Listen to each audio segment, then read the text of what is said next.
John Barleycorn. Written by Jack London. Narrated by Jack Nolan. Chapter 1. It all came to me one election day. It was on a warm California afternoon, and I had ridden down into the Valley of the Moon from the ranch to the little village to vote yes and no to a host of proposed amendments to the Constitution of the state of California. Because of the warmth of the day, I had had several drinks before casting my ballot, and divers drinks after casting it. Then I had ridden up through the vine-clad hills and rolling pastures of the ranch, and arrived at the farmhouse in time for another drink and supper. "How did you vote on the suffrage amendment?" Charmaine asked. "I voted for it." She uttered an exclamation of surprise, for be it known in my younger days, despite my ardent democracy, I had been opposed to woman suffrage. In my later and more tolerant years, I had been unenthusiastic in my acceptance of it as an inevitable social phenomenon. "Now, just why did you vote for it?" Charmaine asked. I answered at length. I answered indignantly. The more I answered, the more indignant I became. No, I was not drunk. The horse I had ridden was well named, the Outlaw. I'd like to see any drunken man ride her. And yet, how shall I say? I was lighted up. I was feeling good. I was pleasantly jingled. "When the women get the ballot, they will vote for prohibition," I said. "It is the wives and sisters and mothers, and they only, who will drive the nails into the coffin of John Barleycorn." "But I thought you were a friend to John Barleycorn," Charmaine interpolated. I was. I am not, I never am. I am never less his friend than when he is with me and when I see most his friend. He is the king of liars, he is the frankest truth-sayer.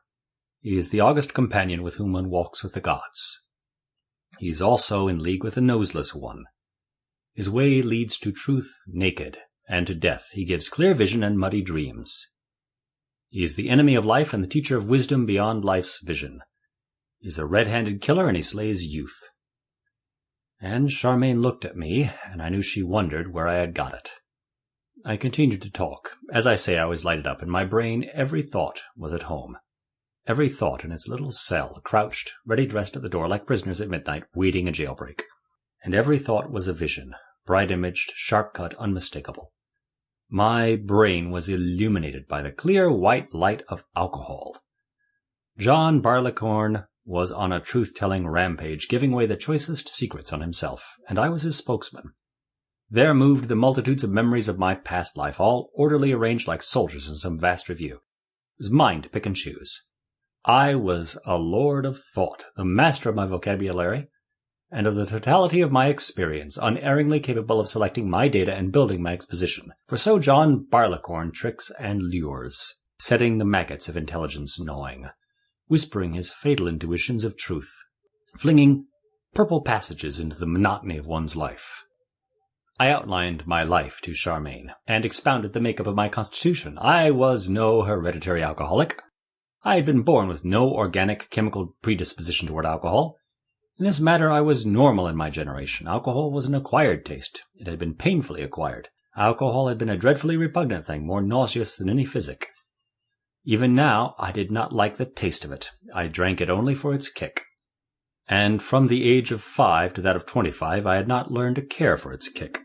20 years of unwilling apprenticeship had been required to make my system rebelliously tolerant of alcohol, to make me, in the heart and the deeps of me, desirous of alcohol. I sketched my first contacts with alcohol, told of my first intoxications and revulsions, and pointed out always the one thing that in the end had won me over, namely, the accessibility of alcohol. Not only had it always been accessible, but every interest of my developing life had drawn me to it. A newsboy on the streets, a sailor, a miner, a wanderer in far lands. Always where men came together to exchange ideas, to laugh and boast and dare, to relax, to forget the dull toil of tiresome nights and days. Always they came together over alcohol. The saloon was the place of congregation. Men gathered to it as primitive men gathered about the fire of the squatting place or the fire at the mouth of the cave. I reminded Charmaine of the canoe houses from which she had been barred in the South Pacific, where the kinky-haired cannibals escaped from their womenkind and feasted and drank by themselves. The sacred precincts, taboo to women under pain of death.